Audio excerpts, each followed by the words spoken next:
লাজ মান কাটি কৰি আমি মূৰত মাটি পেলাই বাৰী বাঁহ কাটি আনি ঘৰে ঘৰে ল'ৰা ছোৱালী বিচাৰি আনি যেতিয়া স্কুল পাতিলো, যিমানবোৰ বেদনা পালো, এই বেদনাৰ মাজত আৰু যেন বেদনা পাবলৈ জীৱনত নাই। সেইকাৰণে আমাৰ এতিয়া মনটো তেনেকুৱা দুদিল্যমান অৱস্থা। কেনেকৈনো আমি শিক্ষকৰ পৰা টিউটৰলৈ অৱনমিত হলো নে আপগ্ৰেডেশ্যন কৰিলে আপোনালোকে নাজানো নহয়। গতিকে না NPS, না UPS, না OPS, কেনেকৈ এজন মানুহ বুঢ়া বয়সত জীয়াই থাকিব পাৰে?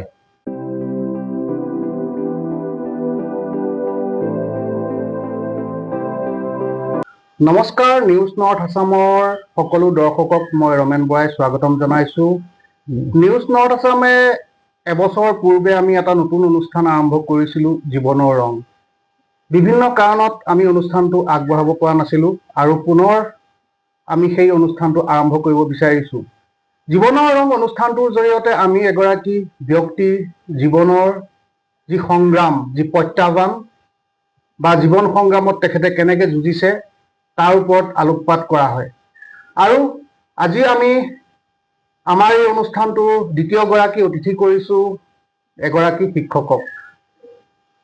দুবিয়া জনকল্যাণ মধ্য ইংৰাজী বিদ্যালয় প্ৰতিষ্ঠা কৰি বিদ্যালয়ত ছাত্ৰ ছাত্ৰীক পাঠদান দিয়াৰ অন্তত সেই বিদ্যালয়খন চৰকাৰীকৰণ নহ'ল আৰু বিদ্যালয়খন বন্ধ হৈ গ'ল। বৰ্তমান তেখেতে দুবিয়া ছোৱালী উচ্চ মাধ্যমিক বিদ্যালয়ত শিক্ষক কৰি আছে আৰু সেইগৰাকী এগৰাকী ধৰ্মপ্ৰাণ ব্যক্তি তথা শিক্ষক হৈছে দুবিয়া পথাৰৰ যুগল গগৈদেৱ। আপোনাক আমাৰ নমস্কাৰ। মই প্ৰথমতে আপোনাৰ পৰা জানিব বিচাৰিম, যিহেতু আমাৰ অনুষ্ঠানটো হ'ল জীৱনৰ ৰং আৰু আপুনি জীৱনত বহু ৰং দেখিছে, সেয়া মই নিজেই দেখিছোঁ বহু বছৰ আগৰ পৰা। গতিকে সেই কথাকে আমি আজি আমাৰ দৰ্শকসকলৰ ওচৰত আলোকপাত কৰিম। মই প্ৰথমতে আপোনাৰ পৰা জানিব বিচাৰিম যে এখন বিদ্যালয় স্থাপন কৰি তাত শিক্ষকতা কৰাৰ ধাৰণাটো আপোনাৰ কেনেকৈ মনলৈ আহিল? সকলোলৈকে নমস্কাৰ জনাইছোঁ। অৱশ্যে আমাৰ কৰ্মজীৱনৰ আৰম্ভণি অলপ ব্যতিক্ৰমী আছিল।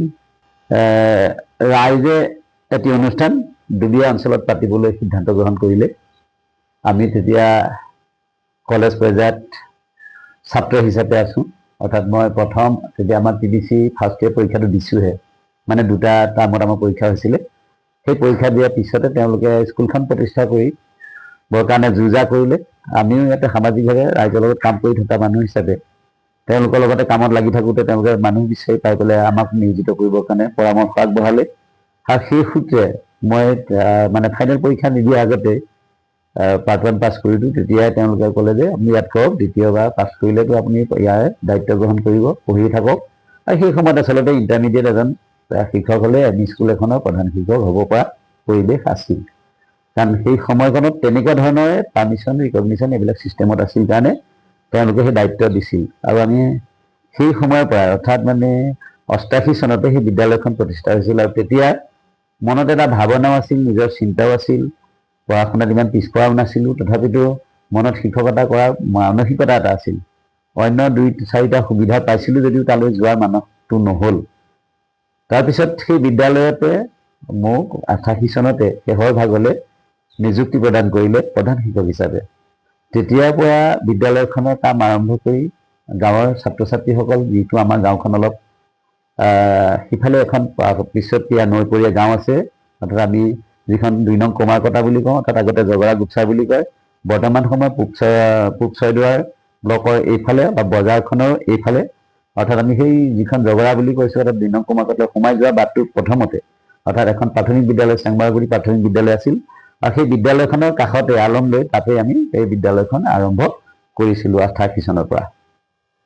বিদ্যালয়খন প্ৰতিষ্ঠা কৰি আপুনি প্ৰধান শিক্ষকৰ দায়িত্ব গ্ৰহণ কৰিলে, কিন্তু আপুনি বিদ্যালয়খন প্ৰতিষ্ঠা কৰাৰ পৰা বিদ্যালয়খন বন্ধ হোৱালৈকে কেৱল আপুনি সংগ্ৰামেই কৰিলে।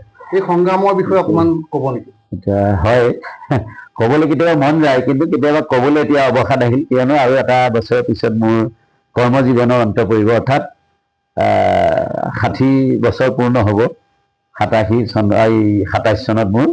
গতিকে আপোনালোকক জনাবলৈ পাই মই অলপ সুখী হ'ম। তাৰমানে দুখ আৰু সুখৰ যিটো জীৱন আমাৰ, হাঁহি আৰু কান্দোনৰ অপূৰ্ব মিলন, এয়াই মানৱ জীৱন। আমি আনক কবিতাত থাকি পঢ়ি পেলাই কথাষাৰ কৈছোঁ, জীৱনটো যে এনেকুৱা হ'ব ভবা নাছিলোঁ। তথাপিতো সোমাই ললো যেতিয়া কথাষাৰ ক'বলৈ অলপ মনত এইকাৰণেই কৈছোঁ যে বিদ্যালয়খন প্ৰতিষ্ঠা কৰা মানে এজনী আয়ে বা মাতৃয়ে এটা সন্তান জন্ম দিবলৈ যিমান কষ্ট হয় 10 বছৰ গৰ্ভস্থ অৱস্থাত তেনেকৈ বিদ্যালয়খন একদম খুঁটা পুতাৰ পৰা বিদ্যালয়খন আৰম্ভ কৰি বিদ্যালয়খনৰ পাঠদান কৰি চৰকাৰী কৰ্তৃপক্ষলৈকে এটা দীঘলীয়া পৰ্যায়ত এই পৰ্যায়টো আমি সম্পন্ন কৰিবলৈ যাওঁতে যথেষ্ট কষ্ট হৈছিল। এতিয়া ক'বলৈ গ'লে 88 চনত প্ৰতিষ্ঠা হোৱা বিদ্যালয়খনক আমি শ্ৰেণীসমূহ আৰম্ভ কৰিলোঁ অধ বছৰৰ পৰা। নেক্সট আমি 1-1-89 পৰা ক্লাছবিলাক আৰম্ভ কৰিলোঁ সম্পূৰ্ণৰূপে। তাৰমানে আগতে আমি 2-4জন ছাত্ৰক লৈ পেলাই ছমহীয়া ইয়াত নপঢ়া ল'ৰা ছোৱালীক আনি পেলাই আমি পঢ়াবলৈ আৰম্ভ কৰিলোঁ।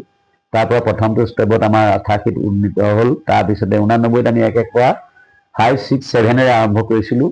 ইয়াতে সংগ্ৰাম বুলি ক'বলৈ আচলতে জীৱননো কি, মানে আমি তাতে খুঁটা পুতি বাঁহ বাৰীৰ পৰা ৰাইজৰ পৰা বিচাৰি মাটি ঘৰৰ ভেটি বনোৱাৰ পৰা ধৰি একেবাৰে চৰকাৰী কৰ্তৃপক্ষৰ একেবাৰে আমাৰ গহপুৰৰ পৰা আৰম্ভ কৰি দিছপুৰলৈকে যিখিনি কৰ্ম আছে সেইখিনি আমি তেতিয়া আমাৰ তেজপুৰ আছিল সদৰ, তেজপুৰত আমি DO অফিচত কাম কৰা সেই কামখিনি কৰালৈকে মাটি বাৰী ইত্যাদি এটা ডাঙৰ দীঘলীয়া এটা প্ৰক্ৰিয়া, যিটো প্ৰক্ৰিয়া হয়তো যিসকলে ভুক্তভোগী নহয় তেওঁলোকে অনুভৱ কৰিব নোৱাৰিব, যিসকল ভুক্তভোগী তেওঁলোকে জানিব যে আমি আচলতে নাকে মুখে চুই যোৱা বুলি কয় যিবিলাক কথা, লাজ মান কাটি কৰি আমি মূৰত মাটি পেলাই বাৰী বাঁহ কাটি আনি ঘৰে ঘৰে ল'ৰা ছোৱালী বিচাৰি আনি যেতিয়া স্কুল পাতিলোঁ বহুত ল'ৰা ছোৱালী ৰাইজে দিলে। আৰু সেই আপাহতে আমি ভাবিলোঁ এজন আমাৰ সোনকালে অনুষ্ঠান এটা পাতিম, চৰকাৰীকৰণ হ'ব, মনৰ আৱেগ ডেকা মনৰ ভাৱ, চাকৰি এটা হ'ব, পইচা পাতি হ'ব, সংসাৰ হ'ব। কিন্তু গছত কঁঠাল ওঠত তেলৰ দৰে হ'ল যে আমি বিদ্যালয়খন পাতিলোঁ যিহেতু 88 পৰা দায়িত্ব গ্ৰহণ কৰিলোঁ। আমি 89 পৰা কৰ্মখিনি আৰম্ভ কৰিলোঁ চৰকাৰীভাৱে। 91ত পাৰ্মিশ্যন পালোঁ, 92ত আমি মানে 91টো আছিল প্ৰায় পাৰ্মিশ্যন বুলি কয়, তাক পাৰ্মিশ্যন অৰ্থাৎ অনুমতি। আৰু দ্বিতীয়তে আমি চৰকাৰীভাৱে আকৌ 92ত এটা পাৰ্মিশ্যন পালোঁ, সেইটো আছিল আমাৰ ডিপাৰ্টমেণ্টৰ পাৰ্মিশ্যন। তাৰপিছত যেতিয়া বিদ্যালয়খনে আমি প্ৰস্তাৱ প্ৰেৰণ কৰিলোঁ তেতিয়া আকৌ এইটো আমাৰ কি হ'ল, সংস্থাৰ দ্বাৰা আলোচনা হোৱাৰ পিছত সেইটো বন্ধ কৰি দিলে 94 এপ্ৰিলত। তেতিয়া আমাৰ অকণমান সময় পলম হোৱাৰ বাবে আমি ৰিকগনিশ্যনটো নাপালোঁ। ফলস্বৰূপে আমি ৰৈ থাকিব লগা হ'ল আৰু 94 চনত আমাৰ ৰিকগনিশ্যনটো বন্ধ কৰি দিলে চৰকাৰে। তেনেস্থলতে সেই সময়ত চৰকাৰ আমি যি সময়ত খুলিছিলোঁ সেই সময়ত আছিল আমাৰ গণ পৰিষদৰ চৰকাৰ, আৰু তাৰপিছত আহিলে কংগ্ৰেছ চৰকাৰ হিতেশ্বৰ শইকীয়াৰ দিনত, আমি চলি থাকোঁতে আছিল প্ৰফুল্ল মহন্তৰ দিনত। এতিয়া এই স্কুল খোলাৰ পিছৰ পৰা যদি যিবিলাক প্ৰক্ৰিয়া আৰম্ভ হ'ল তেতিয়া আমি দেখা পালোঁ যে বিদ্যালয়খন সহজতে হোৱাৰ প্ৰক্ৰিয়া ইতিমধ্যেই বন্ধ হৈছে, যিহেতু ৰিকগনিশ্যন বন্ধ কৰিলে। তাৰ পৰা সেই যুদ্ধ আৰম্ভ কৰি আমি সংগঠন কৰিলোঁ। ঠিক 94 পৰা আমি সংগঠন আৰম্ভ কৰোঁতে আমি তেতিয়া অসম মানে বিশ্বনাথ নাছিলেই জিলা, শোণিতপুৰ জিলা দাবী সমিতি বুলি গঠন কৰিলোঁ। তাৰপিছত দাবী সমিতি হৈ চৰকাৰৰ ওচৰত আবেদন নিবেদন কৰোঁতে আকৌ চৰকাৰ সলনি হ'ল। চৰকাৰ সলনি হোৱাৰ পিছতো তেওঁলোকে সেই পাৰ্মিশ্যন ৰিকগনিশ্যন খুলি নিদিলে। আকৌ AGP চৰকাৰ আহিলে। AGP চৰকাৰ অহাৰ পিছত আমাৰ আকৌ 1996 চনৰ পৰা 2000 চনলৈ এই চৰকাৰ চলিলে। 1 চনৰ পৰা আকৌ পুৰাক্ৰমে আমাৰ কংগ্ৰেছ চৰকাৰ আহিলে। গতিকে তেতিয়া আমাৰ সেই সময়ৰ শিক্ষামন্ত্ৰী আমাৰ ৰিপুণ বৰাদেৱ আহিলে, আমাৰ গহপুৰ সমষ্টিৰে আমাৰ সকলোৰে শ্ৰদ্ধাৰ। তেওঁ অহাৰ পিছত তেওঁ মানে সেইবাৰ জিকি শিক্ষামন্ত্ৰী দায়িত্বলৈকে চাফাই অনুষ্ঠান আছিল, তেওঁ কিন্তু দুৰ্ভাগ্যক্ৰমে তাৰ পৰা আঁতৰি গ'লে। আমাৰ তেতিয়া পাৰ্মিশ্যন আমাৰ ৰিকগনিশ্যন খুলি দিছিলে সম্পূৰ্ণ 2003 চনৰ মানলৈ গ'ল। গতিকে এই 93 পৰা বন্ধ হোৱাৰ আমাৰ আকৌ 2003 চনলৈকে এই কাৰ্যসূচী বন্ধ হৈ থাকিল, ৰিকগনিশ্যন বন্ধ হৈ গ'ল। আমি যুদ্ধ কৰিলোঁ, দাবী সমিতি পাতিলোঁ, অসম ভিত্তিক পাতিলোঁ। অসম ভিত্তিটো মই কেইবাবাৰো সম্পাদকৰ দায়িত্ব গ্ৰহণ কৰিলোঁ, জিলা ভিত্তিক বহুত দিন থাকিলোঁ। তাৰপিছত এই যুদ্ধ কৰি বৰ্তমান পৰ্যায়লৈকে এতিয়াও সেই আন্দোলন অব্যাহত আছে, যদিও মোৰ এবছৰ আছে কিন্তু কাৰ্যকাল পৰৱৰ্তী আমি সমাজখনৰ কাৰণে আমি ঐক্যমঞ্চ প্ৰতিষ্ঠাপিত হ'ল। 2005 চনত আমাৰ ৰিকগনিশ্যন হ'ল। ৰিকগনিশ্যনৰ পিছতে আকৌ ৰ'ব লগা হ'ল যে চৰকাৰে প্ৰাদেশিকৰণৰ কাৰণে কোনো ধৰণৰ ব্যৱস্থা গ্ৰহণ নকৰিলে। সেই এক দীঘলীয়া পৰ্যায় আন্দোলন, এই পাৰ্মিশ্যন, এই ৰিকগনিশ্যন, বিদ্যালয় পতা, ল'ৰা ছোৱালীক শৈক্ষিক পুথি পত্ৰ নিদিয়ে, সেয়াও এটা সংগ্ৰাম। চৰকাৰীভাৱে নিদিয়ে, এইবিলাক আমাৰ বেচৰকাৰী বিদ্যালয়ত নিদিয়ে, সেয়া চৰকাৰৰ লগত কথা বতৰা পাতোঁতে মাতোঁতে দিছপুৰ, গহপুৰ, তেজপুৰ এইবিলাক আমাৰ ঘৰৰ মজিয়াৰ নিচিনা হৈ গ'ল। সেইটো কাৰণে আমি ৰাইজৰ পইচা তোলোঁ, কেতিয়াবা আমি ষ্টাফৰ পৰা পইচা তোলোঁ, এনেকুৱা হৈ গ'ল। ৰাইজে কিন্তু অলপ সহায় কৰিছিল, ঘৰ দুৱাৰ বনাই আমাক বাঁহ কাঠ এইবিলাক দিছে, চকী বেঞ্চ এইবিলাক বনাই ল'ৰা ছোৱালী পঢ়াৰ সুযোগ দিলে। তাকে যেনিবা আমি ৰাইজৰ ঘৰত যাব লাগে, ক'ব লাগে, সেইখিনি কৰি মেলি এটা জীৱন দীঘলীয়াকৈ গৈ সেই 5 চনত ৰিকগনিশ্যন দিলে। কিন্তু ৰিকগনিশ্যনৰ পিছত আকৌ আমি চৰকাৰীকৰণৰ কাৰণে যুদ্ধ কৰিব লগা হ'ল। সেই যুদ্ধ কৰোঁতে 7 চনৰ পৰা আমাক 6-7 চনৰ পৰা আমাক এটা ডাইচ কোড উলিয়ালে, অৰ্থাৎ DPP আণ্ডাৰত সেই আমাক বিদ্যালয়সমূহ ভৰালে। তেতিয়া আমাৰ ভৰোৱাৰ পিছত আমাক বিদ্যালয়সমূহৰ কাৰণে যিসকলে কৰ্মৰত অৱস্থাত আছিল, কৰ্মৰত অৱস্থাত থকাসকলক আমাৰ মানে এটা জলপানী নিচিনা ব্যৱস্থা কৰিলে, কৰি তাত আমাক ৰিমুনাৰেশ্যন হিচাপে অকণমান পইচা দিয়া ব্যৱস্থা কৰিলে। কিন্তু তাকো দেখা গ'ল 2 বছৰমান দিয়াৰ পিছতে সেইটো আকৌ বন্ধ কৰি দিলে। তেতিয়া আমি প্ৰায় প্ৰধান শিক্ষকসকলে 54,000 আৰু আমি 48,000 মান সহকাৰী শিক্ষকসকলে 2 বছৰ পালোঁ। তাৰপিছত এইটো বন্ধ হৈ গ'ল। তাৰপিছত আকৌ তাৰ পৰাও পইচা কেইটামান কমাই আকৌ কেইটামান দিয়া ব্যৱস্থা কৰিছিলে, কিন্তু 8 চনৰ পৰা 8-9 চনৰ পৰা আকৌ টোটেলি বন্ধ কৰি দিলে। আকৌ আমি যেতিয়া জোৰদাৰ অলপ আন্দোলন কৰা হ'ল, তেতিয়াহ'লে 11 চনত তেওঁলোকে অকণমান আইন এখন বনালে। সেই আইনখন চোৱা-চিতা কৰিব দিলে। সেই সময় আমাৰ শিক্ষামন্ত্ৰী মাননীয় আমাৰ বৰ্তমানৰ মুখ্যমন্ত্ৰী হিমন্ত বিশ্ব শৰ্মা আছিল। সেই যুঁজখনৰ পিছতো তেওঁলোকৰ ঘৰলৈ, তেওঁলোকৰ ওচৰলৈ যাওঁতে মেলোতে তেওঁ ব্যৱস্থা এটা গ্ৰহণ কৰি প্ৰাদেশিকৰণৰ ব্যৱস্থা এটা কৰিলে তৰুণ গগৈ চৰকাৰ দিনত। তেতিয়া 11 চনত আইন এখন প্ৰস্তুত কৰি 11 পৰা 13 চনত 1-1-13 পৰা 41,000 শিক্ষকক দিলে। কিন্তু আমাৰ দুৰ্গত এই শিক্ষকসকলৰ কাৰণে এটা কথা থাকি গ'ল। এই যে মই আপোনালোকক ক'লো যে 92 চনৰ পৰা 93-92তে আমাৰ কি হ'ল, এটা আলোচনা হ'ল। হোৱাৰ ফলত আমাৰ ৰিকগনিশ্যন বন্ধ ৰাখিছিলে আমাৰ বিদ্যালয়সমূহ। 2005 চনত আৰু 3 চনৰ পৰা প্ৰক্ৰিয়াটো আৰম্ভ কৰি 5 চনত আমাৰ ৰিকগনিশ্যন দিয়াৰ ব্যৱস্থা কৰিলে। ৰিকগনিশ্যন হ'ল, কিন্তু আমাৰ মাজত এটা গেপ পৰি গ'ল যে ৰিকগনিশ্যন হোৱাৰ পৰা ধৰি যে এই মাজৰ যিটো পিৰিয়ড, অৰ্থাৎ এই 96 পৰা ধৰি পেলাই 2005 চনৰ যিটো আমাৰ এই 10 বছৰ এটা গেপ পৰিল, 10-11 বছৰ হৈ গ'ল। এই গেপটোত আমি নানা ধৰণৰ প্ৰত্যেকৰ পদূলিয়ে MLA প্ৰতিটো কলনীত গৈ প্ৰতিজন বিধায়কৰ ওচৰত আমাৰ যিখন নিবেদন এনেকুৱাও আমাৰ মানে নজিৰ আছে যে আপোনালোকে হয়তো কথাটো বহাই কোৱা যেন অনুভৱ হ'ব। যিসকল সতীৰ্থ আমি 150 শিক্ষকৰ সৈতে ৰাতি 10 বজালৈকে আমি MLA কলনীত, অৰ্থাৎ দিছপুৰ যিটো MLA কলনী আছে, তাত সোমাই থকা আমাৰ এটা অভিজ্ঞতা তিতাকেহাৰ মাজত আমাৰ আছে। নাই ভোক পিয়াহ, তাৰ মাজত মানে নাখোৱাই বৈ আমি থাকিব লগা হৈছে। আৰু সেই সময়ত সেই মন্ত্ৰীক লগ ধৰি যেতিয়া আমি পাইছোঁ 1:30 বজাত, বৰ্তমানৰ শিক্ষামন্ত্ৰী, এতিয়া বৰ্তমানৰ মুখ্যমন্ত্ৰী, সেই সময়ত শিক্ষামন্ত্ৰী, আপোনালোকে উপলব্ধি কৰিব পাৰিব যিসকল গৈছে তাত কেতিয়াও ক'ব পৰা নাযায়। এইটো চকু পাতি উলিয়াব লগা। মই এতিয়া মনৰ আনন্দত কৈছোঁ কাৰণে, কিন্তু ভিতৰখন আমাৰ এতিয়া আনৰ দিনা বলি দেখোঁ গৰ্ভজাই গ'লি, আজি দেখোঁ বলি গোটেই হাঁহৰ কলাকলি। যিমানবোৰ বেদনা পালোঁ, এই বেদনাৰ মাজত আৰু যেন বেদনা পাবলৈ জীৱনত নাই। সেইকাৰণে আমাৰ এতিয়া মনটো তেনেকুৱা দুদিল্যমান অৱস্থা। তাৰপিছত আমি যেতিয়া ঐক্যমঞ্চৰ যুদ্ধত আৰম্ভ হ'লোঁ, মই ভাইচ উপ-সভাপতি হিচাপে আছিলোঁ, ভাইচ চেয়াৰমেন হিচাপে। তাৰপিছতে আকৌ বৰ্তমানো মই ঐক্যমঞ্চৰ সভাপতি পদবীত আছোঁ, আজি কেইবাবছৰ হ'ল। কিন্তু আমি একো কৰিব নোৱাৰা পৰিৱেশ এটা হৈ গ'ল, যিটো কাৰণত আমাক আকৌ এখন আইন বনালে, যিটোত আমাক ক'লো যে 11 চনৰ আইনখনে 1-1-13 পৰা 41,000 এপইণ্টমেণ্ট দিলে। তাৰপিছত গৈ পেলাই আকৌ সেই 17 চনত এখন আইন বনালে। তেতিয়া বিজেপি চৰকাৰ আহিল, সেই সময়ত আছিল কংগ্ৰেছ চৰকাৰ, হিতেশ্বৰ শইকীয়া, তৰুণ গগৈৰ দিনত। গতিকে আহি থাকে মনত কিমানজন মুখ্যমন্ত্ৰী গ'ল, কেইজন শিক্ষামন্ত্ৰী গ'ল, প্ৰত্যেকৰ নাম ক'বলৈ মোৰ মনত পৰি যায়। গতিকে হৰ্ষ বৰকটকী গ'ল, গৌতম বৰা গ'ল, আমাৰ ৰিপুণ বৰা গ'ল, আগৰ আমাৰ চৰকাৰৰ দিনত থানেশ্বৰ বড়ো, সেই চৰকাৰ গ'ল, বৃন্দাবন গোস্বামীৰ দিনত গ'ল। আমাৰ মানে মন্ত্ৰী আমি কিমানটা, এতিয়া চৰকাৰ যিমানটা গৈছে আৰু আজি তাৰিখলৈকে 26 চনলৈকে যিমান চৰকাৰ হৈছে, সিমান শিক্ষামন্ত্ৰীৰ লগত মুখ্যমন্ত্ৰীৰ লগত আমাৰ আলোচনা হ'ল। আমি আন্দোলন কৰিলোঁ প্ৰায়, মোৰ হিচাপতে মই নিজে চাব মানে আমি প্ৰায় 170-80টা মান আমি ষ্টেবল আন্দোলন কৰিব লগা হ'ল। এই অন্যান্য স্থানত আমাৰ ব্লক পৰ্যায়ত কৰা আন্দোলন নহয়, এইবোৰ দিছপুৰ কেন্দ্ৰস্থলত কৰা আন্দোলন। যিটো আমি দিছপুৰত কৰিছোঁ, গৈ যন্ত্ৰ মন্ত্ৰ, মই দিল্লী পৰ্যন্ত 2বাৰ গ'লোঁ। দিল্লী যন্ত্ৰ মন্ত্ৰত আজি যি পৰিৱেশৰ কথা কৈছোঁ, তেতিয়া আমি তাতো গৈ পেলাই 2টা টাৰ্মত যেতিয়া অৰুণ শৰ্মা আৰু আমাৰ প্ৰাক্তন মুখ্যমন্ত্ৰী সৰ্বানন্দ সোণোৱাল সেই সময় MP হৈ আছিলে, তেওঁলোকে আমাক যথেষ্ট সহায় কৰিছিলে। মণিকুমাৰ চৌব্ৰা, আমাৰ ভাত খাবলৈ যেতিয়া পইচা নাই বুলি কৈছিলোঁ, মণিকুমাৰ চৌব্ৰাই আমাক 14জন ব্যক্তিক, অৰ্থাৎ শিক্ষকক আমাক খাবলৈ তেওঁ ব্যৱস্থা কৰি দিছিলে, আৰু ট্ৰেইনত অহাৰ ব্যৱস্থা কৰি দিছিলে। আৰু আমাৰ সদায় অৰুণ শৰ্মাদেৱেও তেনেধৰণৰ ব্যৱস্থা গ্ৰহণ কৰি দিছিলে। আৰু আমি আমাৰ সেই সময়ৰ মন্ত্ৰী পাব লগা আমাৰ যোৰহাটৰ MP আছিলে, মই পাহৰিছোঁ, পৰাগ চলিহা আছিলে তেওঁৰ দিনত। তাৰপিছত আকৌ টানোৰা টাইমো আমি আমাৰ মুখ্যমন্ত্ৰী আছিলোঁ প্ৰাক্তন, তেওঁকো আমি তাত লগ ধৰিছোঁ। গতিকে এই সমস্তজনক আমি লগ ধৰি তাৰতো আমি নিবেদন কৰি মানে যন্ত্ৰ মন্ত্ৰত সেই ধৰ্ণা কাৰ্যসূচী আমি ৰূপায়ণ কৰিছিলোঁ। কিন্তু ফলস্বৰূপে আমি কোনো ধৰণৰ সবিশেষ উত্তৰ আমি নাপালোঁ।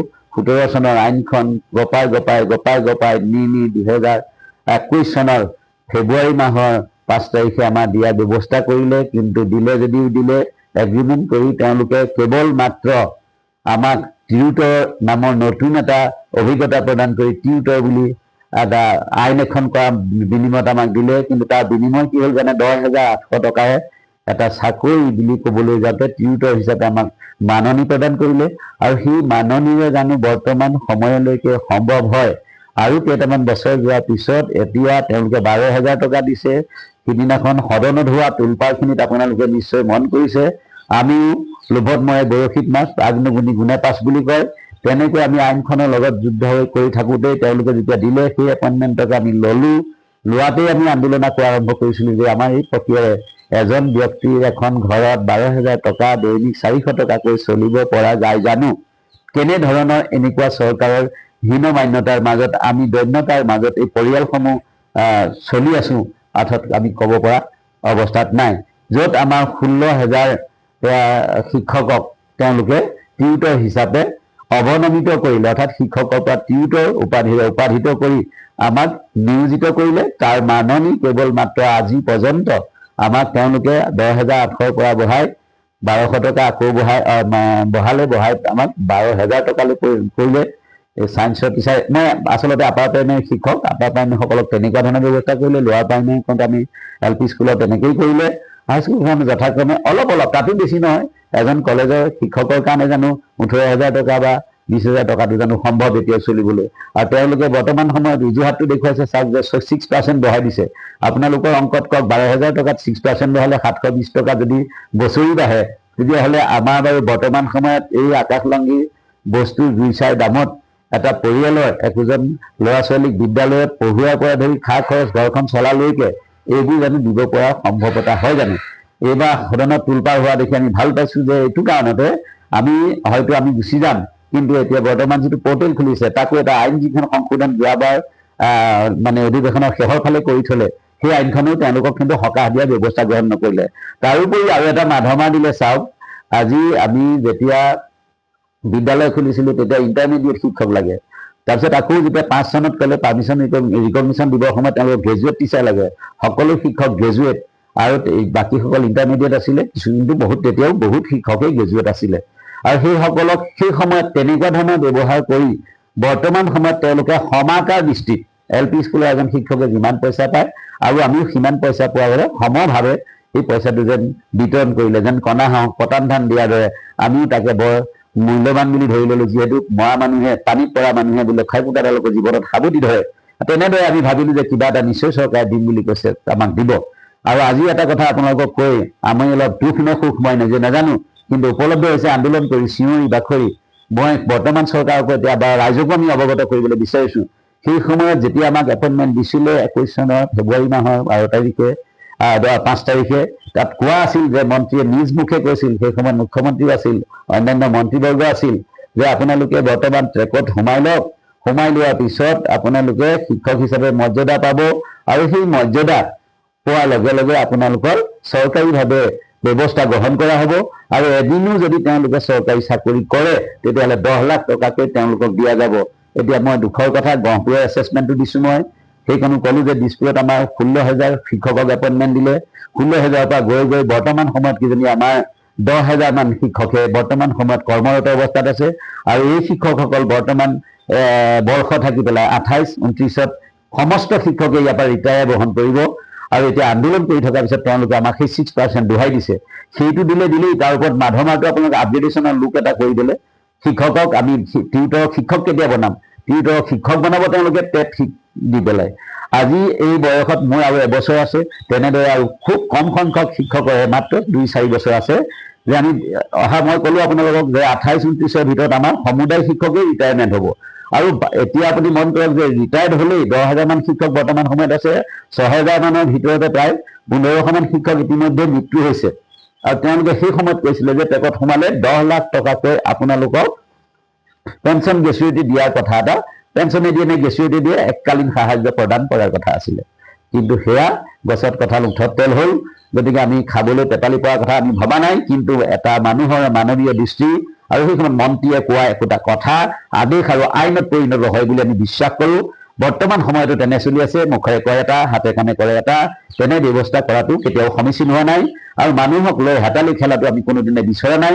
মই যি এছেছমেণ্ট দিছোঁ, বৰ্তমান সময়ত এই আমাৰ শিক্ষকসকলে নাজ হল অৱস্থাত চলিছে আৰু চৰকাৰক মই কাটৰে প্ৰাৰ্থনা জনাম। মুখ্যমন্ত্ৰী মহোদয় সেই সময়ৰ শিক্ষামন্ত্ৰী আছিল, আপোনাক মই কাটৰে নিবেদন জনাইছোঁ, বৰ্তমান সময়ত ব্যক্তি এজন চলিবৰ কাৰণে কিমান পইচাৰ প্ৰয়োজন হয় আপুনি উপলব্ধ কৰক। এখন ঘৰ চলিবৰ কাৰণে বৰ্তমান চিলিণ্ডাৰৰ দাম কিমান, অন্যান্য সামগ্ৰীৰ দাম কিমান, আৰু আমি লাইট চাইট চব ব্যৱস্থা কৰাৰ দৰে ঘৰ এখন বনাবৰ কাৰণে, ল'ৰা ছোৱালী পঢ়ুৱাবৰ কাৰণে এইকেইটা পইচাই যদি আপোনালোকে পূৰ্ণতা বুলি ভাবে আৰু পইচা বহুৱাৰ কোনো আঁচনি গ্ৰহণ নকৰিব। ইমান MLA সকলে আলোচনা কৰাৰ পিছতো আপুনি এককভাৱে এই কাৰ্যটো যাতে নকৰে তাৰ বাবে মই কাটৰে আপোনাক অনুৰোধ জনাইছোঁ। মোৰ এটা বছৰত মই পইচা নহ'লেও চলি যাম, কিন্তু এনেকুৱা হৈছে যিসকলৰ কাৰোবাৰ ঘৰত হয়তো কোনোবা এটুকুৰা খেতি কৰিবলৈ মাটি পাবলৈ জেগা নাই, তাত নিজৰ বুলিবলৈ একো নাই, তেনে মানুহে 12,000 টকাত 400 টকা হাজিৰা বৰ্তমানৰ যেনে এজনী ৰোৱনী বা এজনী সাধাৰণ মিস্ত্ৰী এটা যদি যোগালী কৰিবলৈ লগত যায় মিস্ত্ৰীৰ লগত, তেতিয়াহ'লে তেওঁলোকে 500 টকা পায়, খোৱা বোৱা তাত পায়। আৰু আমি লজ্জা নাক মান কাটি কৰি ইমান আন্দোলন কৰাৰ অন্তত আজি বুঢ়া বয়সত, অৰ্থাৎ বুঢ়া হ'লেই কিয়নো 60 বছৰ গ'ল, যিসকলে ৰিটায়াৰ কৰিলে সেইসকলৰ কথা ভাবক। আপুনি ভাবি যদি কেনেবাকৈ ভাবে যে 1 লাখ টকা 50,000 টকা দি এইটো কৰিম, এইটো নহয়। মই আপোনাক কাটৰে অনুৰোধ জনাব বিচাৰিছোঁ, বৰ্তমান চৰকাৰখনত যোৱা আলোচনাত বিধানসভাত আমি অকণমান সংগত বুলি এইকাৰণে ভাবিছোঁ যে ৰাইজে গম পাইছে যে বৰ্তমান সময়ত এজন মানুহৰ মৰ্যাদা, তেওঁলোকে এখন বিদ্যালয়লৈ সেই 8 বজাতে ওলাই গৈ একেলগে 3:15 3:25 ছুটি হয়, একেলগে আহিব লগা হৈছে। বিদ্যালয়খন চালে আমাৰ বুকু ধমক হৈ মাৰে। এখেতে কওঁতে আপুনি গম পাইছে যে এই 88 চনৰ পৰা 21 চনলৈকে আপোনালোকে অংকটো কৰিলে গম পাব, 32 বছৰমান উইদাউট কইন্স, এটকাও নোহোৱাকৈ স্কুল কৰিলোঁ। তাৰ মাজত দিয়া সেই ৰিমুনাৰেশ্যন কেইটামান মাত্ৰ, ইয়াৰ মাজত পোৱা 2 লাখ বা 1.5 লাখ টকা আমাৰ নিশ্চয় সেই 20-32 বছৰত আমাৰ এইখিনি কাম নহয়। বৰ্তমান এই 5 বছৰ আপুনি 22-ৰ পৰা আমাক পেমেণ্ট আৰম্ভ কৰিছে, এতিয়া 22-26 4 বছৰ কাল আমি এই পইচাকেইটা মানে 21-ৰ পৰাই দিছে, কিন্তু তাৰ মাজতো আমি কিছু পইচা পাবলৈ থাকি গ'ল। বকেয়া হিচাপে আমি যিটো এই 1200 টকা দিয়াৰ ব্যৱস্থা কৰিছিলে সেই পইচাকেইটাও বৰ্তমান সময়লৈকে দিয়া নাই। আৰু 12,000 টকা থকা 6% দিম বুলি কৈছে, সেই 720 টকাটো বছৰি পাওঁ, তাকো বঢ়াই দিয়া নাই, মানে আমাৰ দিয়াৰ ব্যৱস্থা গ্ৰহণ কৰা নাই। এনে আমি কষ্টৰ মাজত চলাৰ পিছত আপুনি কি ক'ম? মই ক'লো আপোনালোকক, আমি এই দুবিয়াৰ পৰা কৈছোঁ, এই গহপুৰৰ পৰা কৈছোঁ, তেজপুৰৰ পৰা কৈছোঁ, দিছপুৰৰ পৰা কৈছোঁ, দিল্লীৰ পৰা কৈছোঁ, সকলো আন্দোলন চুচৰুতে 170টা 60টা আমাৰ জীৱন্ত আন্দোলন পিঠিত চাপ পৰালৈকে, চৰকাৰী আমি পঢ়োৱা ছাত্ৰ ছাত্ৰী আমাৰ পিঠিত কোব দিয়ালৈকে, আমি পঢ়োৱা ছাত্ৰ ছাত্ৰী বৰ্তমান অফিচাৰ হোৱালৈকে তেওঁলোকৰ ওচৰত আমি হেয় প্ৰতিপন্ন হ'ব লগা হৈছে। ইয়াতকৈ আৰু কম লজ্জাজনক কথা হ'ব নালাগে। আমি জানো যে সেই সময়ত, আজি মই যদি মোৰ ব্যক্তিগত কথা কওঁ, সেই 1983 চনত মই মেট্ৰিকত ফাৰ্ষ্ট ডিভিজন পাছ কৰি, আজি ইণ্টাৰমিডিয়েট মই ছায়েন্সত পাছ কৰি, সেই বিদ্যালয়ত মই 91 চনত মই 90-91 মই ডিগ্ৰী পাছ কৰি, আৰু মই সেই 91-92তে মই এই অসম ৰাষ্ট্ৰভাষা প্ৰচাৰ সমিতিৰ জৰিয়তে প্ৰবীণ পাছ কৰি বৰ্তমান পৰ্যায়ত যে এটা টেট দি পেলাই শিক্ষক হ'ব লাগে, সেইটো বোধ হোৱা নাই। মই কেতিয়াবাও কৈছিলোঁ, যদি আমি শিক্ষক হ'বলৈ আমাৰ টেটৰ প্ৰয়োজন আছে, টিচাৰ এবিলিটি টেষ্ট লাগে, তেতিয়াহ'লে MLA সকলৰ যোগ্যতা অনুসৰি তেওঁলোকে কিয়, মই কেতিয়াবাও দিছপুৰত মই কৈছোঁ যে তেওঁলোকৰ মেট নালাগে কিয়, তেওঁলোক ইণ্টাৰমিডিয়েট হ'লে, মেট্ৰিক পাছ কৰিবলৈ হ'লে যদি তেওঁলোকে আমাৰ ওপৰত আইন বনায়, তেতিয়াহ'লে আমিবিলাক MA পঢ়ি তেতিয়াহ'লে আমাৰ চাৰ্টিফিকেটবিলাকৰ মূল্য ক'ত আছে? আমাক যদি এই বয়সতো আমাৰ টেটৰ প্ৰয়োজন আছে, যদি এই বয়সত আমাৰ টেটৰ প্ৰয়োজন হয়, তেতিয়াহ'লে এই সময়ত এজন MLA হ'বলৈ মেটৰ প্ৰয়োজন আছেনে নাই? MLA এলিজিবিলিটি টেষ্ট লাগে নে নালাগে? মই চৰকাৰ কাটৰে অনুৰোধ জনাইছোঁ, সকলোৰে যোগ্যতা, সকলোৰে মৰ্যাদা চাব লাগিব। মই আৰু এটা কথা আপোনালোকক অৱগত কৰিব বিচাৰিছোঁ, বৰ্তমানৰ মুখ্যমন্ত্ৰীয়ে সেই সময়ত শিক্ষামন্ত্ৰী হৈ থাকোঁতে আমাৰ 2জন মানুহক এই আইনখন বনাবলৈ দিছিলে, 17 আইনখন, যিখন 21ত ইমপ্লিমেণ্ট কৰিছিলে, মনৰ খুদ আৰু খেবৰ কাৰণে আপোনালোকক অৱগত কৰিব বিচাৰিছোঁ। RC জৈন মানৰ এজন ব্যক্তিয়ে আমাক সেই আইনখন বনাই থৈ গ'ল, য'ত আমাৰ মাধ মাৰ মাৰিলে, আমাক আচলতে জীয়াই দিয়াই জীৱন্তভাৱে খবৰ দিছে। আৰু এজন আছিল দেৱজিৎ শইকীয়া নামৰ এজন মানে মান্যবৰ উকিল আছিলে, তেওঁলোকে যেতিয়া আইনখন প্ৰস্তুত কৰিছিলে আমাক কোনো সংযোগ আৰু সুযোগ ল'বলৈ দিয়া নাছিল। সেই আইনৰ যুগতে আমি আইনৰ বলি হ'লোঁ। এতিয়া টেট দিয়া আমাৰ বয়স নাই, সেই টেটৰ কাৰণে আহ্বান কৰি আমি থাকি পেলাই লাভ নাই। আপোনালোকক মই পিছৰবাৰ একেবাৰে শেহতীয়াকৈ অনুৰোধ জনাব বিচাৰিছোঁ, এই আন্দোলন আৰু কৰিবলৈ যোৱাৰ মানসিকতা আমাৰ নাই। আপোনালোকক আমি কথাটো আমি ক'বও খোজা নাই যে এই বুলি আপোনালোক আপোনালোকে চিন্তা চৰ্চা কৰি বৰ্তমান যিহেতু নতুন চৰকাৰখনৰ দিনলৈকে আমাৰ কোনো ধৰণৰ ব্যৱস্থা পোৱা নাই, এতিয়ালৈকে আইনখন আমি এই বিধানসভাটো গ্ৰহণ হোৱা আমি নেদেখিলোঁ যে এওঁলোকৰ কাৰণে অকণমান ৰিমিনেশ্যন ভৰাই ফিক্স পে হিচাপে 25 বা 30 হাজাৰ টকা দিলেও এইসকল মৰি মৰি জীয়াই থকা ব্যক্তিৰ কাৰণে সহায় হ'লহেঁতেন।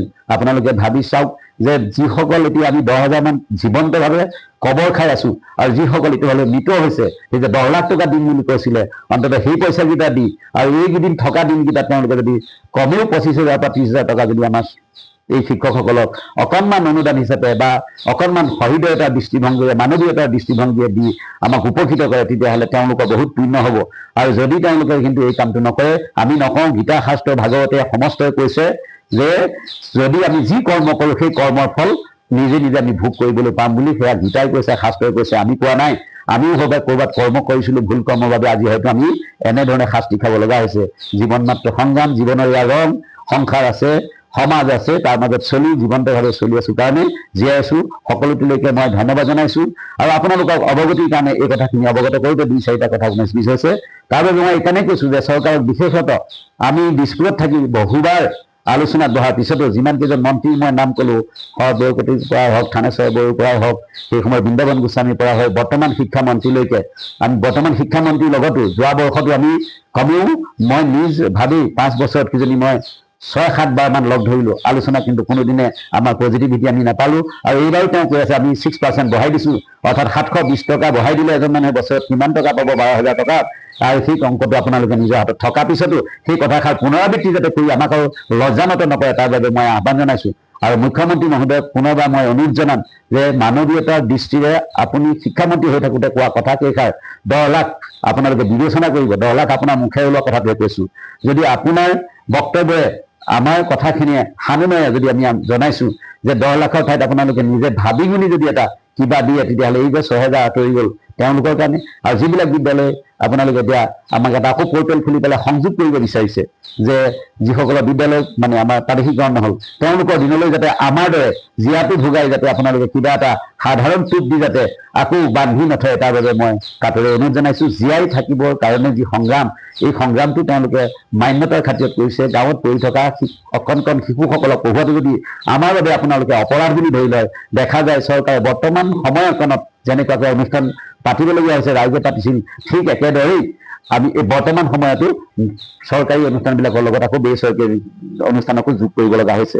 গতিকে আমি কৰা সেৱাৰ বাবে আমি যদি ক'ৰবাত ত্ৰুটি হৈছে তেতিয়াহ'লে আমি নাজানো, কিন্তু সেই সেৱাটো হৈছে মানুহ বনোৱাৰ সেৱাহে।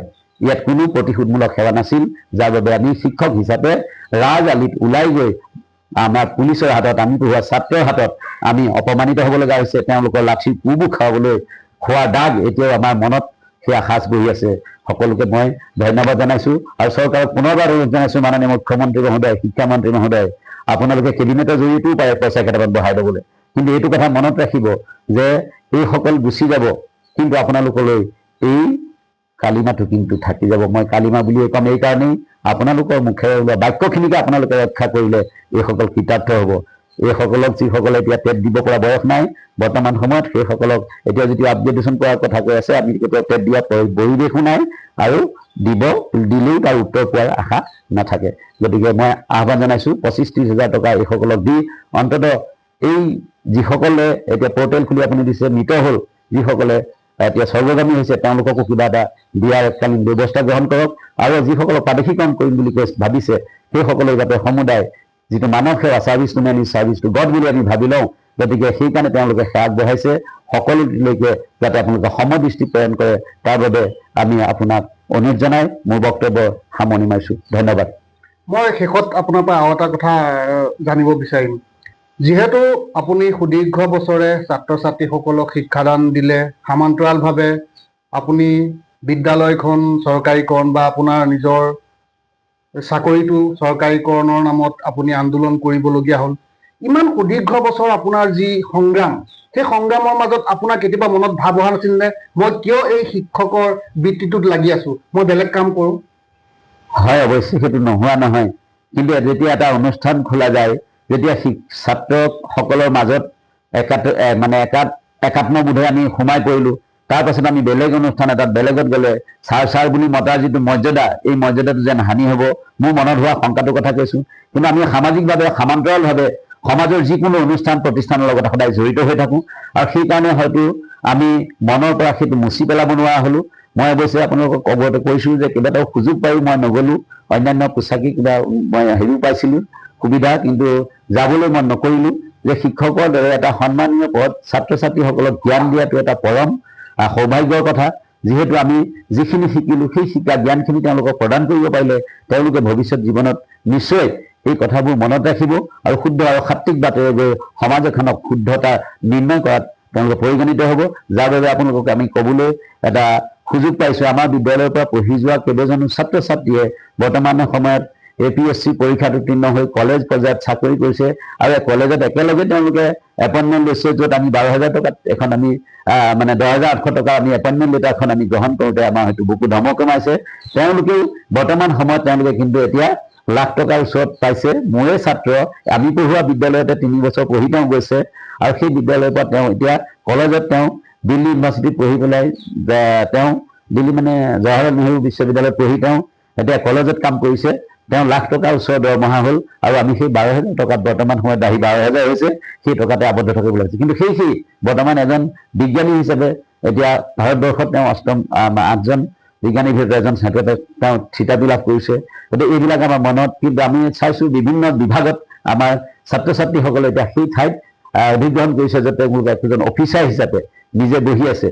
তথাপিও আমাক কিন্তু ছাৰ বুলি কয়, সেয়াই আমাৰ সন্মান বুলি আমি ভাবি লৈ আমি বৰ্তমান সময়ত না লেবাৰ কৰিম না কিবা কৰিম, কিন্তু আমি তথাপিতো কোনো কাম কৰিবলৈ আমি লাজ নকৰোঁ। সামাজিকভাৱে বৰ্তমান সময়ত শ্ৰীমন্ত শংকৰদেৱ সংঘৰ আমি একোজন সেৱক হিচাপে বৰ্তমান আমি মূল অৰ্থাৎ কেন্দ্ৰীয় কাৰ্যনিৰ্বাহক শ্ৰীমন্ত শংকৰদেৱ সংঘৰ যি আছে এজন মূল সদস্য হিচাপে আমি কাম কাজ কৰিবলৈ সেৱা আগবঢ়াবলৈ আমি আগবাঢ়িছোঁ। তাতো আমি ছাত্ৰ ছাত্ৰীসকলক আমি নিজৰ মৰমৰ সেৱক সেৱিকাসকলক ছাত্ৰ ছাত্ৰীসকলক আমি আগুৱাই নিয়াৰ ক্ষেত্ৰত নৈতিক শিক্ষা যে বৰ্তমান সময়ত প্ৰয়োজন হৈছে সেই ব্যৱস্থাপনাৰ পৰাও আমি আঁতৰি অহা নাই। গতিকে সামাজিকভাৱে বা গাঁৱৰ হিচাপে নামঘৰ হিচাপে আমি যিবিলাক অনুষ্ঠান আছে প্ৰত্যেকটো অনুষ্ঠানৰ লগত আমি জড়িত হৈ নিজকে যিটো আত্মনিয়োগ আমি কৰিছোঁ, সেইকাৰণে বেলেগ লাইনত আমি গৈ হয়তো এই অনুষ্ঠানত থাকি আমি অন্য সেৱা আগবঢ়োৱাতকৈ সমাজখনক যদি আমি একত্ৰীকৰণভাৱে নিব পাৰোঁ, সেই কণ শিশুসকলক যদি আমি আগুৱাই নিব পাৰোঁ, সেইটো হৈছে আমাৰ পিছপৰা অঞ্চলৰ ছাত্ৰ ছাত্ৰীক জ্ঞান দি আগুৱাই নিয়াটো আছিল আমাৰ একমাত্ৰ সেৱাৰ কাম বুলি আমি লৈছিলোঁ। সেইকাৰণে মই উল্লেখ কৰিছিলোঁ service to man is service to God, nothing else.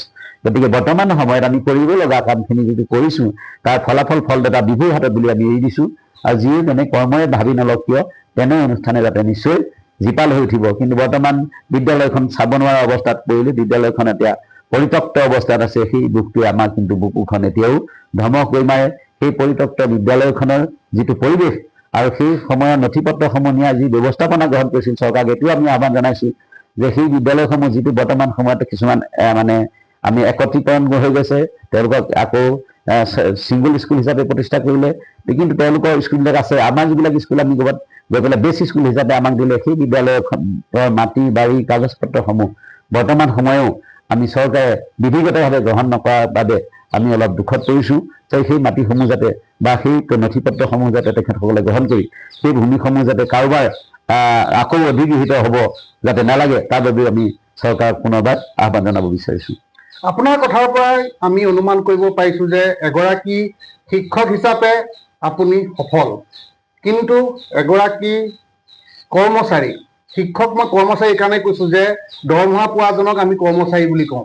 গতিকে এগৰাকী চৰকাৰী চাকৰিয়াল হিচাপে আপুনি বিশেষ কৃতকাৰ্যতা লাভ কৰিব নোৱাৰিলে, কাৰণ আপুনি যিটো পইচা পায় সেই পইচাটোৱে আপুনি বিদ্যালয়লৈ অহা যোৱা কৰাটো বাদেই আপোনাৰ ঘৰখন চলাবৰ কাৰণে পৰ্যাপ্ত নহয়। গতিকে তেনেকুৱা এটা পৰিস্থিতিত আপুনি ছাত্ৰ ছাত্ৰীসকলক পাঠদান দিয়াৰ যি বৃত্তি, সেই বৃত্তি এৰি দিয়া নাই। এয়া এক মহান কৰ্ম যি আপুনি কৰি আছে, আৰু আপুনি হয়তো 2027-ত আপুনি ৰিটায়াৰ হ'ব বুলি আপুনি ক'লেই। গতিকে আপোনাৰ যি এই প্ৰচেষ্টা, সেই প্ৰচেষ্টা অব্যাহত থাকক। আমিও চৰকাৰক অনুৰোধ জনাম যাতে এইসকল শিক্ষকৰ কথা আপোনালোকে চিন্তা কৰক, কাৰণ আমি আমাৰ অনুষ্ঠানতে এজন শিক্ষকৰ আমি সাক্ষাৎ গ্ৰহণ কৰিছিলোঁ, যিগৰাকী শিক্ষকে বিদ্যালয় এখন প্ৰতিষ্ঠা কৰি বিদ্যালয়খনৰ পৰা অৱসৰ গ্ৰহণ কৰিলে, কিন্তু তেখেতে 1 টকা বেতন লাভ কৰিবলৈ সক্ষম নহ'লে। বৰ্তমান সেইগৰাকী শিক্ষক এগৰাকী কৃষক হৈ পেলাই নিজৰ পৰিয়ালটো চলাবলগীয়া হয়। মই লগতে আৰু এটা অকণমান কথা সংযোগ কৰিব পাৰোঁ নহয়, যে এই কাৰণে আপোনালোকক মই আহ্বান জনাইছোঁ, এতিয়া যদি কালিলৈ মোৰ ৰিটায়াৰ্ড হয়, যিসকল ৰিটায়াৰ্ড হ'ল আমি দেখি আছোঁ, এই যে মই 10 লাখ টকাৰ কথাটো উল্লেখ কৰিলোঁ, তেওঁলোকে খালাচ এটা চাকৰি পালে, যিদিনাই কামৰ পৰা অব্যাহতি ল'লে, আজৰি ল'লে, অৱসৰ ল'লে, সেইদিনাখনৰ পৰা তেওঁলোকৰ হাতত আৰু আহিব পৰা কোনো বাট নাই। না NPS, না OPS, না যিটো আমাৰ এতিয়া UPS কৰিছে, তাত আমি কোনো কাৰণতে সোমাব নোৱাৰিলোঁ। গতিকে আমাৰ বাৰু এনেকুৱা আমি কাম কৰিলোঁ নে, যাৰ বাবে আমি চৰকাৰৰ পৰা তেনেকুৱা সামান্যতম সুবিধা পাবলৈও অযোগ্য হ'লোঁ, নে কি আমি বেয়া কাম কৰিছিলোঁ, যাৰ বাবে আপোনালোকে অনুভৱ কৰিলে, আইনখন পাতি ল'লে যে যিখন আইন সংশোধন কৰিব পৰা নাযায়। মই পলিটিকেল চায়েন্সৰ ছাত্ৰ হিচাপে মই এইটো কথা ক'ব বিচাৰিছোঁ, যিখন ভাৰতবৰ্ষৰ সংবিধান সংশোধন হয়, তেতিয়াহ'লে অসম বিধানসভাত হোৱা আইনখন সংশোধন কৰাৰ এনেকুৱা পৰিৱেশ নোহোৱাকৈ এনেকুৱা এখন কঠিন বা জটিল আইন বনালেনে আপোনালোকে, যিখন আইনত এইসকল দুৰ্গত শিক্ষকক সহায় কৰিব পৰা কোনো তেনেকুৱা ধৰণৰ ব্যৱস্থাপনা নাই? এনেকি বিধানসভাত কোনো আলম নাই যে আপোনালোকে এই আইনখনৰ সংশোধনী আনিব পাৰে? গতিকে বৰ্তমান সময়ত এই আন্দোলনে নিশ্চয় প্ৰতিপন্ন আপোনালোকক কৰাই থৈ গ'ল যে সাধাৰণ এটা কথাৰ কাৰণে যিখিনি আন্দোলন হৈ দিল্লী নিজে মাননীয় প্ৰধানমন্ত্ৰীয়ে সেই কথাষাৰ মানি ল'বলৈ বাধ্য হ'ল, শিক্ষামন্ত্ৰীক অপসাৰণ কৰিবলৈ বাধ্য হ'ল। আপোনালোকে এতিয়াও কিছুমান মানুহক শিক্ষাৰ এনেকুৱা বিভাগত ৰাখি থৈছে, যিকেইজনে আইনখন বনালে সেই আইনৰ আধাৰত আমি কিমান পৰিতপ্ত হৈছোঁ, আমি কিমান তাপত তাপিত হৈছোঁ, এই কথাবোৰ আপোনালোকৰ অনুভৱ নহয় নে চাগে? আপোনাৰ লোকৰ ল'ৰা ছোৱালীয়ে যি লাখ বিলাক বিচাৰে, আমাৰ ল'ৰা ছোৱালীয়ে এইবোৰ নিবিচাৰেনে? আমি যিদিনাখন এই চাকৰিৰ পৰা এদিনাই আমি আঁতৰ হ'ম, তেতিয়াহ'লে আমাৰ হাতত উইদাউট কইন্স এটকাও নোহোৱাকৈ আমি কেৱল ৰাইজৰ দুখন এখন গামোচা দিব, দুআষাৰ কথা ক'ব, সেই সান্তনাকে লভি আমি জীৱন যাপন কৰিব লাগিব আৰু ল'ৰা ছোৱালী ঘৰত আহি ক'বহি লাগিব, উপায়ো আজিৰ পৰা মোৰ শেষ, আৰু মোৰ আজিৰ পৰা শেষ, কাইলৈৰ পৰা আৰু তহঁতে মোক পইচা বিচাৰি আমনি নকৰিবি। নো NPS, নো UPS, নো OPS, আৰু তাৰ লগত থকা কোনো ব্যৱস্থাপনা নাই নেকি? আপোনালোকে অন্ততঃ অনুভৱ কৰিব যে জীৱন্তভাৱে আপোনালোকে আমাক খবৰ দিছে নে নাই? আমি সমাজত জীয়াই থকাৰ অধিকাৰ আমাৰ নাই নেকি? বুঢ়া বয়সত কক বকাই খোজনীয়া কৰিবৰ কাৰণে আপোনালোকে আমাক এই ব্যৱস্থা কৰিছে নেকি? মনতে ভাবি ল'ব। মই আপোনালোকক দোষাৰোপ কৰি কথা ক'ব খোজা নাই, কিন্তু অকণমান মানৱীয়তাৰ দৃষ্টিৰে এইটো যদি নানে, তেতিয়াহ'লে বিধানসভাত এবাৰ আলোচনা হোৱাৰ পিছতো কিন্তু সঠিক উত্তৰ নোপোৱাটো অত্যন্ত পৰিতাপৰ বিষয়। সকলোৱে বুজিছে, সকলোৱে জানিছে, জনাৰ পিছতো আপোনালোকে বিধানসভাত তেনেধৰণৰ সদুত্তৰ নিদিলে যে সেয়া কথা স্বতঃস্ফূৰ্তভাৱে আমাক জ্ঞাত হৈছে। আমি এতিয়া আপোনালোকে অনুভৱ নকৰিলে নিশ্চয় যে 10 বছৰ আগতে এখন স্কুলত চাকৰি কৰিলে সেইজন হাইস্কুল এখনৰ এজন প্ৰধান শিক্ষক হ'ব পাৰে। হাইস্কুল এখনৰ প্ৰধান শিক্ষক হ'বলৈ 10 বছৰ লাগে, কিন্তু মোৰ দৰে এজন অভিজ্ঞ বা অনভিজ্ঞ বুলি আপুনি যেনেকেই নাভাবক, ডিছকুৱালিফাইড বুলিও ভাবক, 32 বছৰ চাকৰি কৰাৰ পিছতো মই টিচাৰ হিচাপে যোগ্যতা অৰ্জন নকৰিলোঁ, তাত কেনেধৰণৰ তফাত থাকিব পাৰে? মই এইটো পলিটিকেল চায়েন্সত মাষ্টাৰ ডিগ্ৰী কৰিছোঁ, মই হেৰিয়ত ৰাষ্ট্ৰভাষা প্ৰচাৰ সমিতি সেই হিন্দী শিক্ষকসকলক আপোনালোকে অৱহেলা কৰি তেওঁলোকক আৰু নল'লেই আজিলৈকে। গতিকে আমাৰ সেই পৰি যোৱা শিক্ষকসকল থাকি গ'ল, কিবা পৰ্টেলত নোসোমোৱাৰ কাৰণে আকৌ ব্যৱস্থা গ্ৰহণ কৰিছে, হিন্দী পৰ্টেলত সোমাব নোৱাৰে বুলি ব্যৱস্থা গ্ৰহণ কৰিছে, তাত কোনো ব্যৱস্থা নাই আপলোড কৰিবলৈ চিষ্টেমত। গতিকে এই চিষ্টেমটো আপোনালোকে সংশোধন কৰিব নোৱাৰাৰ কোনো নিশ্চয় কাৰণ নাই। আৰু এই যে দুৰ্গত শিক্ষকসকলে যিদিনাখনেই ৰিটায়াৰ হ'ব, তাৰপিছত আপোনালোকে কিবা দিয়া ব্যৱস্থা নতুনকৈ চিন্তা কৰিব পৰা উপায় নাই বুলি আপোনালোকে ভাবিলে নহ'ব। এইটো কেবিনেট ডিচিশ্যন হ'লেও অন্ততঃ আপোনালোকে কোৱা কথাষাৰ ৰাখক, আমাৰ কথা ৰাখিব নালাগে। যে এই চাকৰিত সোমাই লোৱাৰ পিছত আপোনালোকে 10 লাখ টকাকৈ দিয়া হ'ব বুলি আপোনালোকে যিটো সামান্যতম কথা কৈছিলে, যিসকলে আজি পাই তেওঁলোকে লাখ টকীয়া চাকৰিৰ লগত অৰ্থাৎ তেখেতে কোৱা প্ৰশ্নটোৰ লগত মই কৈছোঁ, তেওঁলোকে লাখ টকাৰ বাজেট বনাই আৰু আমি 12,000 টকাতে সন্তুষ্ট আছোঁ। তেওঁলোকে যিমান সময়ত 8টাৰ পৰা 3:25লৈ চাকৰি কৰিছে, আমিও সিমান সময়লৈকে চাকৰি কৰিছোঁ। তেওঁলোকে 5টা ক্লাছ কৰিছে, আমিও 5টা ক্লাছ কৰিছোঁ। এতিয়া GTS সেই GT বুলি পেলাই যিসকল গ্ৰেজুৱেট টিচাৰ বুলি তেওঁলোকে এপইণ্টমেণ্ট দিছে, আমাতকৈ কনিষ্ঠ, তেওঁলোক আমি স্কুল খোলোতে তেওঁলোকৰ জন্ম হোৱা নাই, যে তেওঁলোকে আজি উপজিয়েই তেওঁলোকে সেই গ্ৰেজুৱেট স্কুলত হেৰি পাবলৈ হৈছে। আমাক য'ত ৰিকগনিশ্যন নিদিছিলে, গ্ৰেজুৱেট নহ'লে ৰিকগনিশ্যন নিদিয়ে, গ্ৰেজুৱেট হ'বৰ কাৰণে যত্ন কৰিলে। আপোনালোকে DLED নহ'লে আমাক এপ্লিকেশ্যন নকৰোঁ বুলি ক'লে, আমি DLEDো দিলোঁ, সেইটো ইন চাৰ্ভিচ পিৰিয়ডত। গতিকে সেইবিলাকৰ পিছতে আপোনালোকে যেতিয়া অৱজ্ঞা কৰিছে, তেতিয়াহ'লে কেনেধৰণৰ ভাল কৰিছে নে বেয়া কৰিছে আপোনালোকৰ বিবেচনাৰ বাবে থলোঁ। গতিকে মই বিচাৰিছোঁ যে যিসকল শিক্ষকক এতিয়াও জীয়াতু ভুগি আছে, তেওঁলোকক আপোনালোকে ৰিমুনাৰেশ্যনটো অকণমান বঢ়াই ব্যৱস্থা গ্ৰহণ কৰিব, নহ'লে তেওঁলোকৰ পেট দিয়া বয়স, সামৰ্থ্য, মানসিকতা সকলো হেৰাই গৈছে। গতিকে সকলোলৈকে মই পুনৰবাৰ এই কোৱা কথাকেইটাত আপোনালোকে মান্যতা প্ৰদান কৰিব বুলি মাননীয় মুখ্যমন্ত্ৰী, শিক্ষামন্ত্ৰী আৰু 126জন বিধায়কক মই কাটৰে অনুৰোধ জনাইছো, 14জন MP অনুৰোধ জনাইছো। এই ব্যৱস্থাটো যদি কেন্দ্ৰৰ পৰা, ৰাজ্যৰ পৰা যদি আপোনালোকে নিশ্চয় ভাবিব পাৰে, তেতিয়াহ'লে আপোনালোকে অনুভৱ কৰক। এজন 5 বছৰ MLA কৰা এজনে যদি OPS-ত তেওঁলোকে পেঞ্চন পাব পাৰে, তেতিয়াহ'লে আমি 40 বছৰ, মোৰ বৰ্তমান 39 ইয়াৰ্ছ চলি আছে, এই 39 ইয়াৰ্ছ চাকৰি কৰাৰ পিছত আমি কেনেকৈনো এইবিলাকৰ পৰা বঞ্চিত হলো, কেনেকৈনো আমি শিক্ষকৰ পৰা টিউটৰলৈ অৱনমিত হলো নে আপগ্ৰেডেশ্যন কৰিলে আপোনালোকে নাজানো নহয়। গতিকে আপোনাক কৈছো, এইবোৰ আমি চাৰ্টিফিকেট চুৰ কৰি অনা নাই, এইবোৰ চাৰ্টিফিকেট আমাক বিদ্যালয়সমূহে দিছে, এই চাৰ্টিফিকেট আমাক ইউনিভাৰ্চিটিয়ে দিছে, এই চাৰ্টিফিকেট আমাক কলেজে দিছে। গতিকে এই যদি চাৰ্টিফিকেটবিলাক নকল হ'লহেঁতেন তেতিয়াহ'লে আপোনালোকক ক'ব লগা নাছিল। আপুনি যিখন ইউনিভাৰ্চিটিৰ পৰা পাছ কৰিছে, আমিও সেইখন ইউনিভাৰ্চিটিৰ পৰা পাছ কৰিছো, সেই ইউনিভাৰ্চিটিৰ গ্ৰেজুৱেট চাৰ্টিফিকেটখন আমি লৈছো। গতিকে ক'বলৈ দুখ লাগে, সুখ লাগে। গতিকে আজি দুবিয়াৰ পৰা এই আন্দোলন আৰম্ভ কৰি আমি যন্ত্ৰ মন্ত্ৰ পোৱালৈকে যিখিনি বেদনা, সেইখিনি মই পাই গাবলৈ নালাগে। যেতিয়া আমি থাল বাতি বজাই পেলাই মাঘৰ বিহু উৰুকাৰ দিনাখন আমি লঘোণে ভোকে খোজকাঢ়ি বাইহাটাত ভাত এসাঁজ খাই পেলাই গাড়ীত আমি আহিব নোৱাৰি ট্ৰেইনত তলত আহি আমি ট্ৰেইনত পাৰি থোৱা ট্ৰেইনত আহিব লগা হৈছিল। তেনে অৱস্থালৈকে আমাৰ হৈ যোৱাৰ পিছতো আমি কিমান সুখ আৰু দুখ আৰু যান্ত্ৰণা আমাৰ সংগ্ৰামবিলাক গৈছে, আমি সেই কথা নিশ্চয় আপোনালোকক ক'ব নালাগে। এজন আন্দোলনকাৰী হিচাপে, অসমৰ বৰ্তমান পৰিস্থিতি হিচাপে আপোনালোকৰ বুলি অৱগত প্ৰত্যেকগৰাকীকে পুনৰবাৰ দুৰ্গত মই কথাটো থাকি গ'ল কথা প্ৰসংগত। আমি এনেকুৱা ব্যৱস্থাও গ্ৰহণ কৰিছো, আমাৰ গাঁৱৰ ৰাইজে বৰ্তমান সময়ত গৈ শিৱসাগৰৰে ইয়াত যিসকল বৰ্তমান 82-83জন ব্যক্তি আমাৰ হেৰি হৈছে, তেওঁলোকে সলিল সমাধি ঘটিল, আমি সেইসকলৰ আত্মাৰ সদ্গতি কামনা কৰিছো। আৰু আমাৰ বৰ্তমানৰ এই যিসকল জীৱিত আছে তেওঁলোকৰ ঘৰ বাৰী চাই আহিলো। আমি 3খনমান গাঁৱলৈ গ'লো আৰু 3টামান অনুষ্ঠানত আমি বস্তুখিনি জমা দি থৈ আহিলো। আমি শ্ৰীমন্ত শংকৰদেৱ সংঘৰ তৰফৰ পৰা প্ৰায় আমি 3 লাখমান টকাৰ সামগ্ৰী আমি জমা দি থৈ আহিলো। আৰু মই মাননীয় মুখ্যমন্ত্ৰীক আৰু এটা কথা ক'ম, আমি আপোনালৈ মই আজি বক্তব্যৰ যোগেদি বিচাৰিছো, যদিও যিমানেই নাপাওঁ কিয় এই দুৰ্গতসকলক পুনৰবাৰ সেৱা জনোৱাৰ মানসিকতাৰে মই 1000 টকা আপোনাৰ একাউণ্টলৈ পঠিয়াম। এইটো কথা কৈছো যে মুখ্যমন্ত্ৰী সাহায্য পুঁজিলৈ পঠিয়াম, য'ত বহুতে কোটি টকা দিছে। আমাৰ 12,000 টকীয়া এজন শিক্ষকে নিশ্চিতভাৱে 1000 টকা পঠিয়াব পাৰিম।